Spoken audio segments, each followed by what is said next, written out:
Hello students. हम लोग solution and qualitative property में अपनी सेकंड क्वालिटेटिव प्रॉपर्टी पढ़ रहे थे जिसका नाम है एलिवेशन इन बॉइलिंग पॉइंट।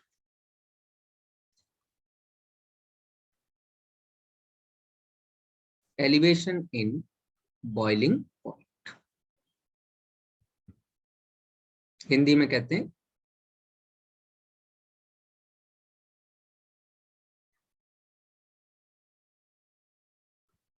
क्वथनांक का उन्नयन।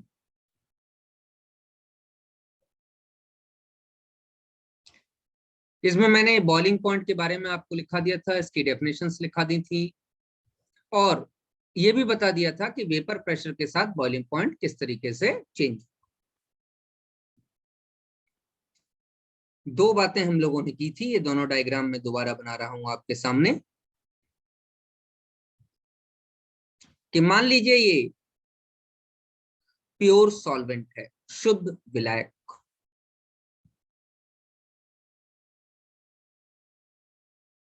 और इस केस में हमने इस सॉल्वेंट में कुछ अमाउंट में नॉन वोलेटाइल सोल्यूट घोल दिया है। इसका मतलब ये सॉल्यूशन है having non volatile solute.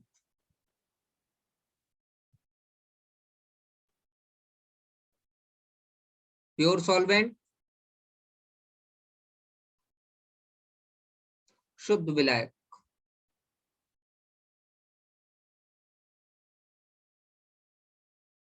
Solution having non volatile solute, जैसे नमक, चीनी, कोई भी सब्सटेंस में हमने डाल, अवाष्पशील विलेय। नॉन वोलेटाइल सोल्यूट क्या कहते हैं? अवाष्पशील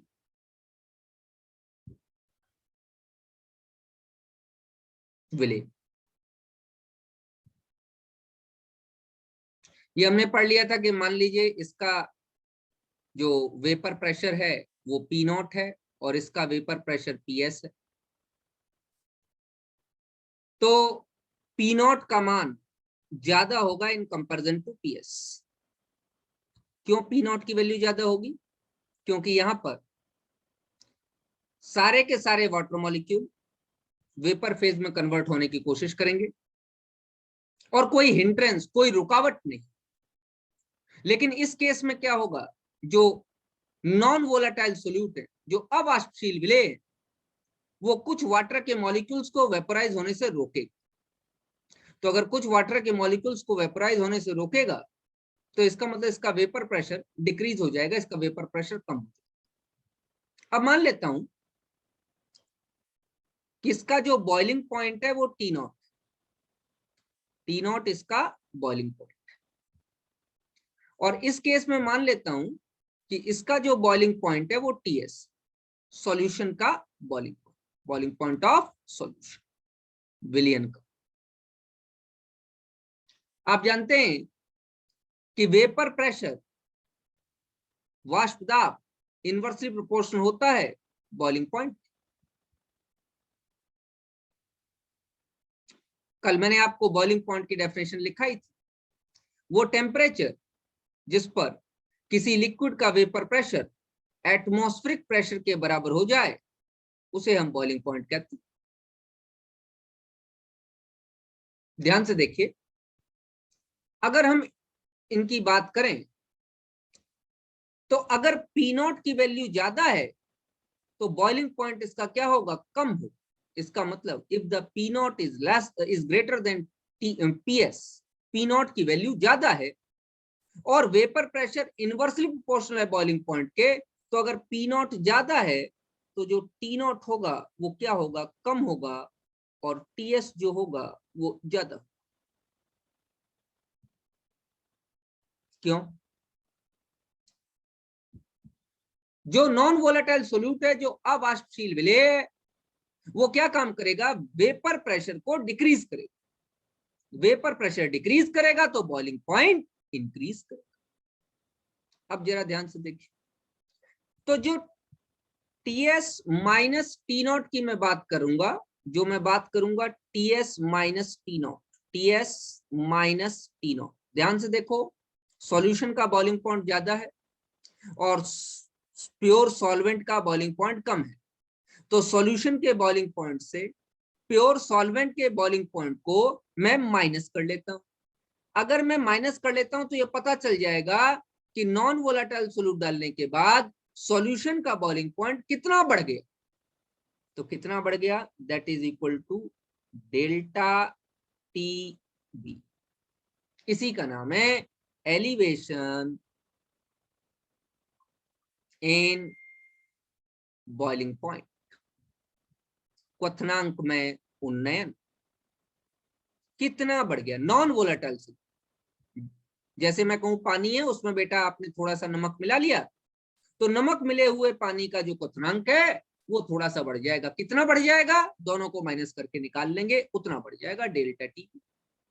डेल्टा टी भी क्या है, एलिवेशन इन बॉइलिंग पॉइंट, क्वथनांक में कितना उन्नयन हुआ, बॉइलिंग पॉइंट कितना इंक्रीज कर।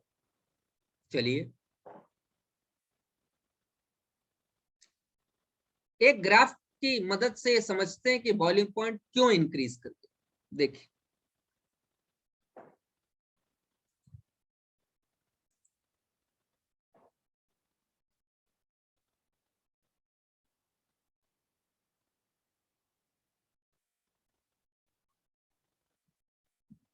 इस एक्सिस पर प्रेशर है, मतलब वेपर प्रेशर, और इस एक्सिस पर टेम्परेचर। प्रेशर के लिए मैंने यहां पर एक लाइन खींच ली है और इस लाइन को मैं 1 atm मान के चलता हूं, मतलब एटमॉस्फेरिक प्रेशर। ठीक है ना, 1 atm हमने क्या माना है, एटमॉस्फेरिक प्रेशर।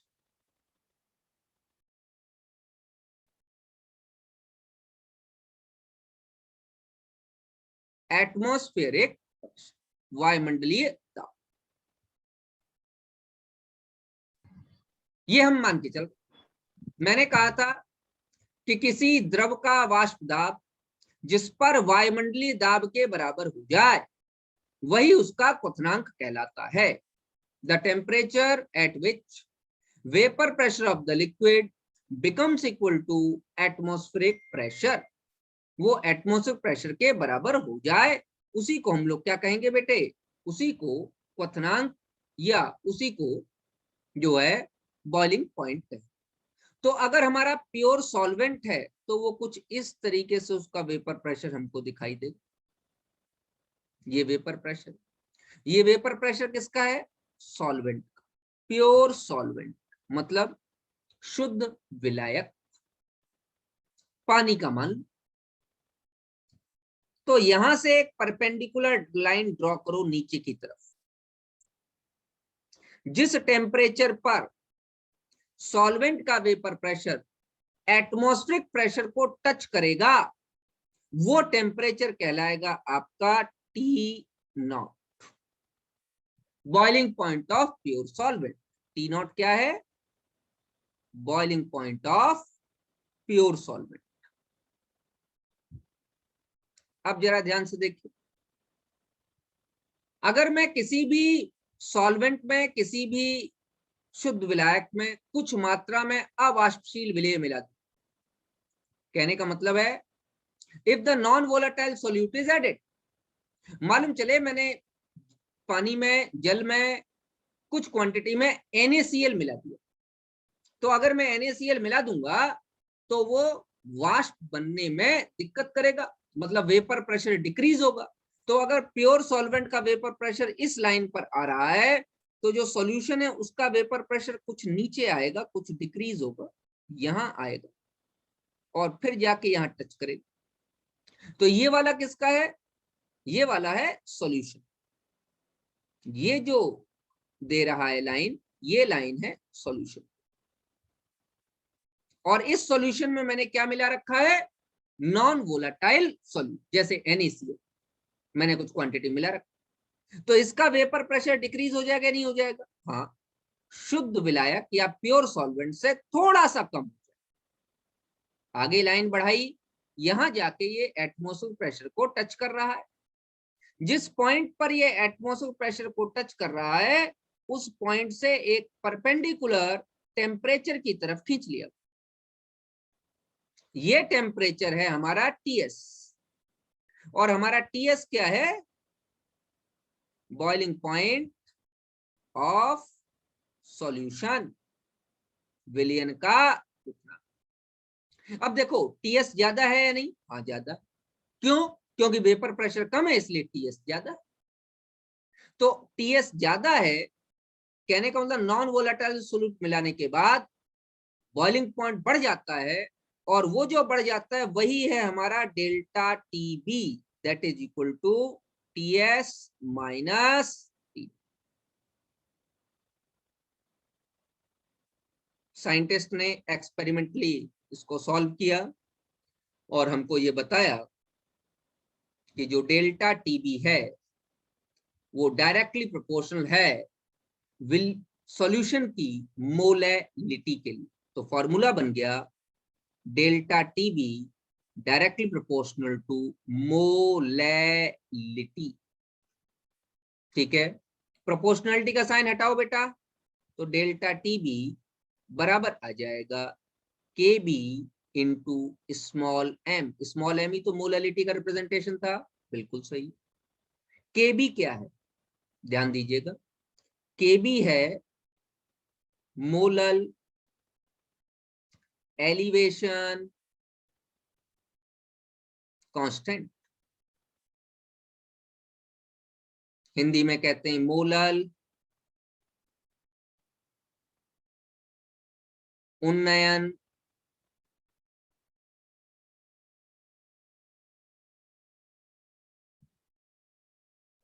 स्थिरांक।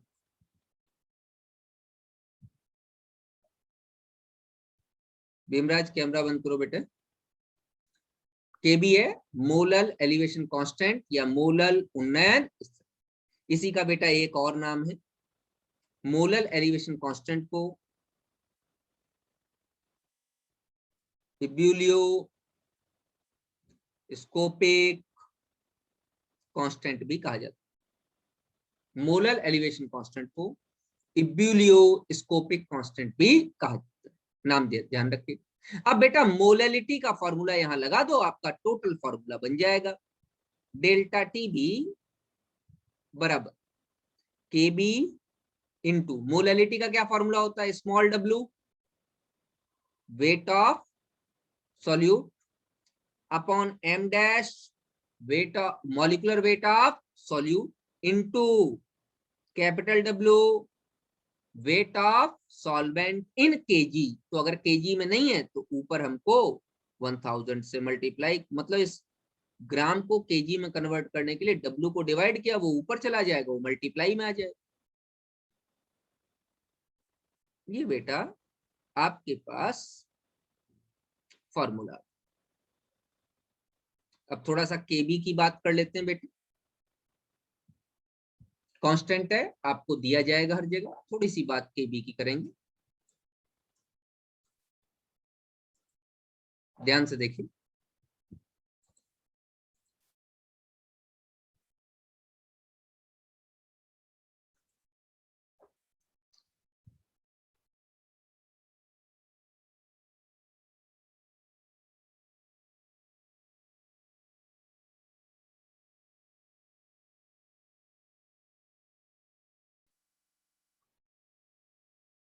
बेटा डेल्टा टीबी बराबर केबी इंटू मोलैलिटी था। डेल्टा टीबी बराबर था केबी इंटू मोलैलिटी, मोललता। तो मान लीजिए कि molality m is equal to 1 molal, molality की वैल्यू 1 लगा, तो डेल्टा टीबी केबी के बराबर हो जाएगा नहीं? कहने का मतलब केबी एलिवेशन इन बॉइलिंग पॉइंट होगा किसी भी सॉल्वेंट, किसी भी सॉल्यूशन के लिए, जब उस सॉल्यूशन की मोलैलिटी, उस सॉल्यूशन की मोललता 1 मोलल हो जाए, 1 m हो जाए। अगर m की वैल्यू, मोलैलिटी की वैल्यू 1 कर दूं तो डेल्टा टीबी केबी के बराबर। बेटा इसका एक मैथमेटिकल इक्वेशन भी है, वो भी देख लीजिए, और उस फॉर्मूले को मैं अभी बता दे रहा हूं, वो फॉर्मूला आप लोगों को याद करना। देखिए केबी बराबर आर टीबी स्क्वायर, टीबी क्या है, boiling point of solvent, upon 1000 into LV. LV है लेटेंट हीट ऑफ वेपोराइजेशन। और बेटा ध्यान दीजिएगा, TB boiling point of solvent, विलायक का क्वथनांक। अच्छा, एलवी, आर तो मालूम ही है gas constant, LV latent heat, Hindi में कहते हैं गुप्त ऊष्मा ऑफ वेपोराइजेशन।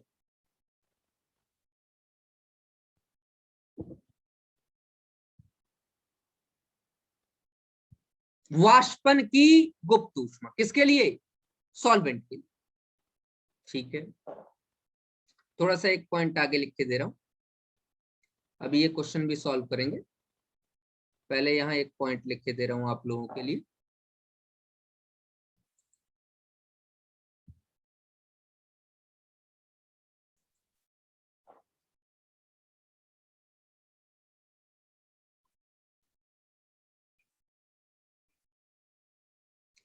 हमारा पास फॉर्मूला है KB is equal to R TB square upon 1000 into LV. LV मैंने बताया लेटेंट हीट ऑफ वेपोराइजेशन, वाष्पन की गुप्त ऊष्मा, इसकी वैल्यू होती है delta H V by M. M क्या है, molecular mass.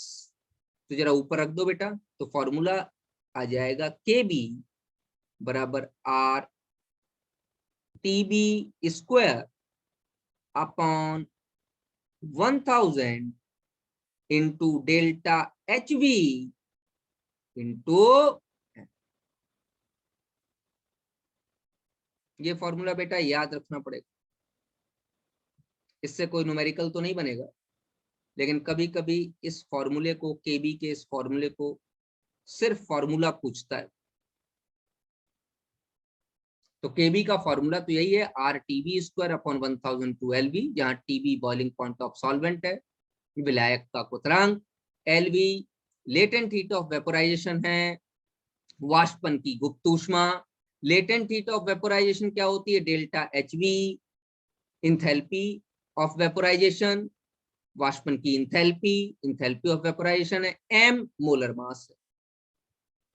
Value put up कर दी, ये फॉर्मूला बन गया। आपको ये सिर्फ फॉर्मूला याद रखना है, मेरी बात समझ में आ रही है, सिर्फ आपको यहां पर ये फॉर्मूला याद रखना है और कुछ नहीं।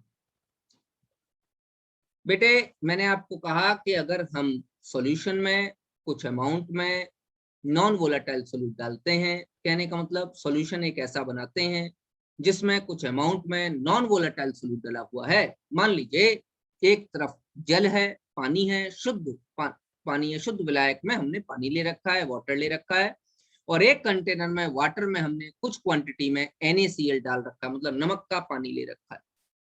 तो अगर दोनों को बॉईल करें तो बेटा वाटर तो 100 डिग्री सेंटीग्रेड पे बॉईल हो जाएगा, लेकिन जिस पानी में नमक घुला हुआ है वो सॉल्यूशन 100 से ज्यादा टेम्परेचर बॉईल होगा। हो सकता है 102 पर हो, या 103 पर हो, या 104 पर हो, या 105 पर, वो ज्यादा टेम्परेचर पे बॉईल करेगा।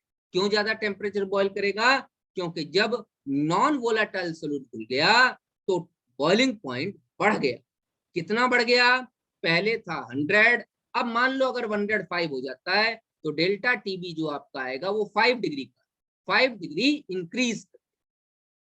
तो वो यही कहना चाहता है क्वथनांक का नयन। ये मैंने आपको दो कॉलिगेटिव प्रॉपर्टी पढ़ाई। पहली कॉलिगेटिव प्रॉपर्टी मैंने आपको पढ़ाई थी RLBP, दूसरी कॉलिगेटिव प्रॉपर्टी मैंने पढ़ाई RLBP को हिंदी में क्या कहते हैं, वाष्प दाब का आपेक्षिक अवनमन, relative lowering in vapour pressure. दूसरी कॉलिगेटिव प्रॉपर्टी मैंने पढ़ाई एलिवेशन इन बॉइलिंग पॉइंट, क्वथनांक का उन्नयन। ये दो कॉलिगेटिव प्रॉपर्टी मैंने आपको पढ़ाई। और इससे पहले मैंने आप लोगों को आइडियल गैस इक्वेशन के लिए, राउल्ट लॉ के लिए, सॉरी आइडियल सॉल्यूशन के लिए, वेरी सॉरी, आइडियल सॉल्यूशन के लिए राउल्ट लॉ का फॉर्मूला पढ़ा, जो कि Dalton's law of partial pressure से मैच कर, उसी के बेसिस पर निकाला गया। पी टोटल बराबर X A into P naught A plus X B into P naught. तो चलिए मैं कुछ क्वेश्चंस आपके लिए लाया हूं, जो क्वेश्चंस आप कर सकते हैं। देखो ध्यान से, मैं चैट बॉक्स खोल लेता हूं, किसी को कोई प्रॉब्लम होगी तो वो मुझे बताएगा। पहला क्वेश्चन है 1 मोल ऑफ हेप्टेन, हेप्टेन के 1 मोल। चलो भैया, हेप्टेन के 1 मोल है, ठीक है।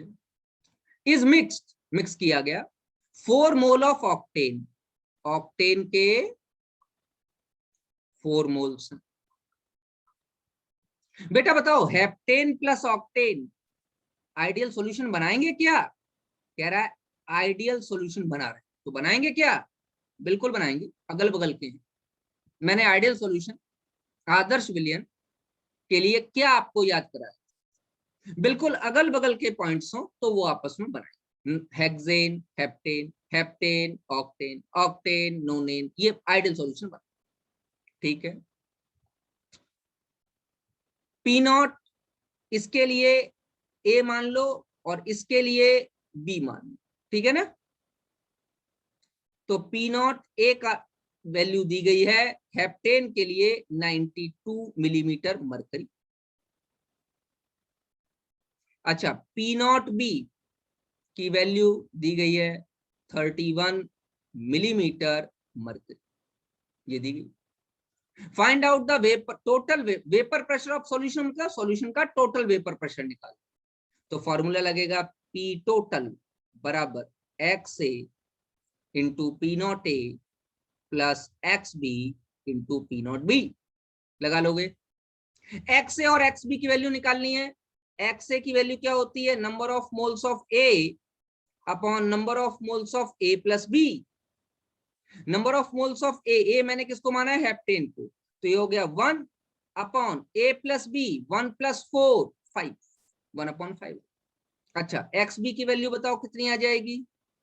N B upon N A plus N B. N B कितना है बेटा? Number of moles of B कितना है? 4 मोल्स। तो वैल्यू आ जाएगी 4/5। क्या ये क्वेश्चन नहीं सॉल्व कर पाओगे? एक्स ए की वैल्यू 1/5 इंटू पी नॉट ए कितना दिया गया बेटा? 92 इंटू 92 प्लस एक्स बी की वैल्यू 4/5, 4/5 पी नॉट बी कितना दिया गया बेटा? 31। Can you solve it? Easily आप सभी लोग सॉल्व कर सकते हैं और आपके पास पी टोटल की वैल्यू निकल सकती है। टाइप करो, निकाल लोगे? यस या नो? कैन यू कैलकुलेट जल्दी? Yes sir. Very good. आगे बताता हूं बेटा। गुड अक्षय। तो एक तो आपका ये क्वेश्चन इस तरीके से बन सकता है। अब दूसरा क्वेश्चन देखिए, मैंने जहां तक पढ़ाया है वहां तक के मैं 2-3 क्वेश्चन कराए दे रहा हूं। घर जाके आप लोग क्वेश्चंस घर पे बैठ के कीजिए, जो भी आपके पास घर पे तो है ही है। अपना बेटा ध्यान रखो और पढ़ाई करो, दो ही काम करने, घर से बाहर ना निकलो, जितना हो सके अपना ध्यान रखो और पढ़ाई करो। चलिए क्वेश्चन करते हैं। क्वेश्चन कह रहा है कि सॉरी, क्वेश्चन कह रहा है, पढ़िए, vapour pressure of benzene at 900 degree centigrade is 1020 torr. एक है बेटा बेंजीन, इसके लिए मैं पी नॉट बी कर लूं, कह रहा है 1020 टॉर, ठीक है।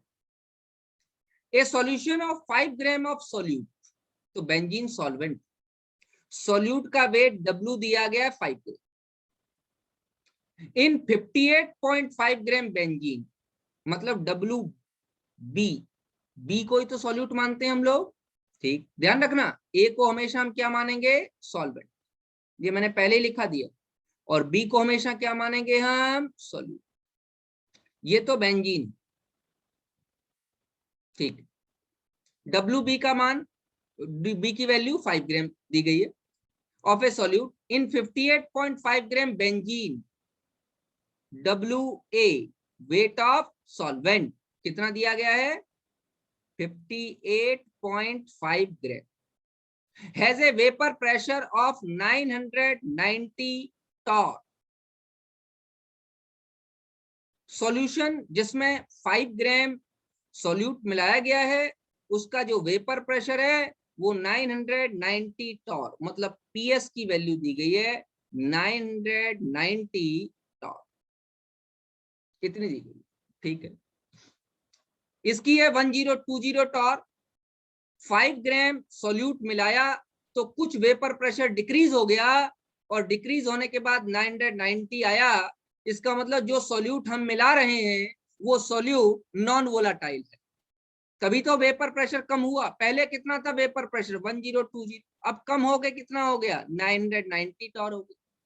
तो कह रहा है कि वेपर प्रेशर डिक्रीज हुआ, तो अपने आप समझ लेना चाहिए कि जो सॉल्यूट है वो नॉन वोलेटाइल। अगला क्या कह रहा है, find the molecular weight of solute, solute मतलब MB की वैल्यू निकाली, ठीक है। जरा बेटा फॉर्मूला बताओ क्या लगेगा, फॉर्मूला राउल्ट्स लॉ लगाइए, P naught minus PS upon PS is equal to NB by NA, इसमें I का मल्टीप्लाई कर, याद है क्वांटा फैक्टर I का मल्टीप्लाई। लेकिन बात यह है कि सॉल्यूट के बारे में कुछ भी नहीं दिया गया, सॉल्यूट इलेक्ट्रोलाइट है, नॉन इलेक्ट्रोलाइट है, क्या है, कुछ नहीं दिया गया। जब कुछ नहीं दिया गया तो I की वैल्यू 1 मान। अब बेटा बताइए, अच्छा ये कौन सा है, मॉडर्न फॉर्म लगाया, क्यों लगाया, क्योंकि मुझे क्वेश्चन में कहीं पर भी ये नहीं कहा कि relative lowering in vapour pressure दिया गया हो, वाष्प दाब का अपेक्षिक अवनमन दिया गया हो, ऐसा कहीं नहीं। अगर ऐसा होता तो मैं ओल्ड राउल्ट लॉ लगाने के लिए मजबूर हो जाता, अब तो मैंने राउल्ट लॉ का मॉडर्न फॉर्म लगा। पी नॉट की वैल्यू कितना है, 1020, पी नॉट की वैल्यू है 1020। बेटा PS की वैल्यू कितनी है बताओ, 990 बटा PS कितनी है बेटा, 990 बराबर I की वैल्यू 1 है। NB का क्या मतलब है, बोलो, नंबर ऑफ मोल, NB क्या होता है, WB बाई MB, और Na क्या होता है, WA बाई MA, ठीक है। नंबर ऑफ मोल्स तो निकालने, वेट बाई मॉलिक्यूलर वेट, बोलो बच्चों, यही तो निकालने। चलो तो NB क्या है, WB है 5 ग्राम अपॉन MB हमको निकालना है molecular weight of solute, into Na WA कितना है बेटा हमारे पास बताओ, 58.5 इनटू Ma क्या कह रहा है, बेंजीन का फॉर्मूला होता है C6H6, तो कार्बन का 12, 12 6 जा 72 और 6 78, that is comes out to be 70। क्या बच्चों आप MB कैलकुलेट नहीं कर लोगे, बोलो बेटे, कैलकुलेशन हो जाएगी। Yes sir. MB बराबर 5 इंटू 78 अपॉन 990 अपॉन ये 90 और 20, ये 30 आ जाएगा नहीं आ जाएगा बेटा बताओ, 30 इंटू 58.5। ये भी क्वेश्चन आपका सॉल्व हो गया, जो कि आप आसानी से सॉल्व कर सकते हैं। आपको जो जो दिया गया है उसको लिख लीजिए और फॉर्मूला लगाइए और आप सॉल्व कर लीजिए। चलिए एक क्वेश्चन और। अभी अभी हमने पढ़ा एलिवेशन इन बॉइलिंग पॉइंट, क्वथनांक का उन्नयन। क्वथनांक के उन्नयन के बेस पर हम एक क्वेश्चन और सॉल्व करें, ध्यान दीजिएगा। कह रहा है the rise in boiling point of A solution, जो सॉल्यूशन है उसके बॉइलिंग पॉइंट में इंक्रीज हुआ। राइज मतलब इंक्रीज, बढ़ जाना। सॉल्यूशन का बॉइलिंग पॉइंट बढ़ गया। सॉल्यूशन में 1.8 ग्राम ग्लूकोज था, 1.8 ग्राम ग्लूकोज था, और सॉल्वेंट का वेट दिया गया 100 ग्राम। तो सॉल्वेंट का वेट WA दिया गया है 100 ग्राम, सॉल्यूट का वेट WB दिया गया है 1.8 ग्राम, और सॉल्यूट के बारे में कहा है ये ग्लूकोज है। ग्लूकोज का फॉर्मूला है C6H12O6, और ग्लूकोज का जो मॉलिक्यूलर मास होता है वो होता है 180। निकाल के देख लेना बेटा, ये ग्लूकोज दिया, ठीक है। कह रहा है कितने डिग्री का राइज हुआ, 0.1 का राइज हुआ। तो इसका मतलब डेल्टा TB बराबर हुआ 0.1 डिग्री सेंटीग्रेड। अब बेटा ये डिग्री सेंटीग्रेड हो या डिग्री केल्विन हो, 1 डिग्री बढ़ गया या 1 डिग्री घट गया, वो चाहे डिग्री सेंटीग्रेड बढ़े या डिग्री केल्विन बढ़े, कोई फर्क नहीं पड़ता। तो डेल्टा TB के लिए यहाँ पर कोई यूनिट नहीं होनी चाहिए। समझ बात आगे नहीं आगे? डेल्टा TB 0.1 है, वो 1 केल्विन भी हो सकता है, 1 डिग्री सेंटीग्रेड भी हो सकता है। उससे कोई डेल्टा है ना, अंतर, अंतर कभी भी यूनिट पर डिपेंड नहीं करेगा। चलो भैया, कह रहा है the molar elevation constant. Molar elevation constant किसको कहा जाता है मेरे बच्चों? अभी अभी मैंने आपको पढ़ाया, KB। इसकी वैल्यू पूछ रहा। चलो क्या फॉर्मूला लगाएंगे? डेल्टा TB बराबर I into KB into molality. अच्छा बताओ, ग्लूकोज, ग्लूकोज क्या है? Non electrolyte. ग्लूकोज तो आयनाइज होता नहीं, कोवेलेंट कंपाउंड है। वैद्युत अनअपघट ग्लूकोज आयनाइज होता ही नहीं, न डाइमेराइज होता है, न मतलब न डिसोसिएट होता है, न एसोसिएट होता है। ग्लूकोज तो नॉन इलेक्ट्रोलाइट, और नॉन इलेक्ट्रोलाइट्स के लिए आई की वैल्यू मैंने क्या बताई थी? 1। बहुत बढ़िया। डेल्टा TB कितना बढ़ रहा है? 0.1, 0.1 बढ़ रहा है। आई की वैल्यू है 1, KB निकालना है। मोलैलिटी, मोलैलिटी क्या होती है? Small w wait of solute upon m dash molecular weight of solute 180 into capital W molality. Capital W कितना दिया गया है? 100 ग्राम सॉल्वेंट है, कैपिटल W इंटू, बताओ 1000 करना पड़ेगा नहीं करना पड़ेगा? क्योंकि ग्राम में दिया गया तो किलोग्राम में चेंज करना पड़ेगा। क्या आप KB नहीं निकाल पाएंगे? जल्दी बताइए, KB की वैल्यू कितनी हो जाएगी? भाई इस 0.1 से ये 0.1 काट दूं? बोलो भैया। इन 1 2 3 जीरो से ऊपर के 1 2 3 जीरो काट दूं? इस 18 से ये 18 काट दूं? KB की वैल्यू कितनी आ जाएगी? 1 आ जाएगी या नहीं? किसी को कोई प्रॉब्लम? जल्दी बोलिए। No sir. तो ये हम लोगों ने पढ़ लिया बॉइलिंग पॉइंट के। अब जरा एक दो सवाल और। बेटे एक क्वेश्चन है, जरा ध्यान से देखिएगा। क्वेश्चन है why some amount of salt is added while boiling the egg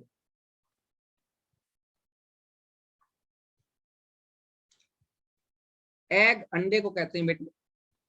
अंडा उबालते समय हम पानी में कुछ क्वांटिटी में नमक डाल देते हैं, ऐसा क्यों? ध्यान दो, अगर हम पानी में एग बॉईल करने की कोशिश करें, ये एग्स हैं जिनको हम पानी में बॉईल कर रहे हैं, और ये प्योर वाटर, तो प्योर वाटर का जो बॉइलिंग पॉइंट है वो है 100 डिग्री सेंटीग्रेड। अब जो एग है ना, ये जो एग है, इसको जब बॉईल करते हैं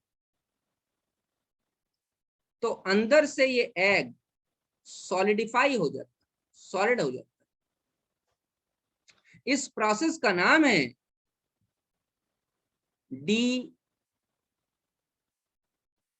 डीनेचुरेशन ऑफ प्रोटीन।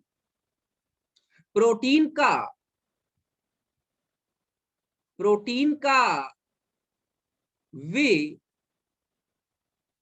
विप्रकृतीकरण, ये इस प्रोसेस का नाम है। और इस प्रोसेस के लिए टेम्परेचर जो चाहिए वो ग्रेटर देन 100 डिग्री सेंटीग्रेड चाहिए। 100 डिग्री सेंटीग्रेड पर यह प्रोसेस नहीं हो पाएगा, तो हमें जो टेम्परेचर चाहिए वो 100 से ज्यादा चाहिए। यही कारण है कि हम प्योर वाटर में एग बॉईल नहीं करते, और वाटर में एग बॉईल करते समय वाटर में कुछ अमाउंट में नमक मिला देते हैं। नमक क्या काम करेगा? नॉन वोलेटाइल सॉल्यूट है, तो इस सॉल्यूशन का जो बॉइलिंग पॉइंट है वो ग्रेटर देन 100 डिग्री सेंटीग्रेड कर देगा। Elevation in boiling point.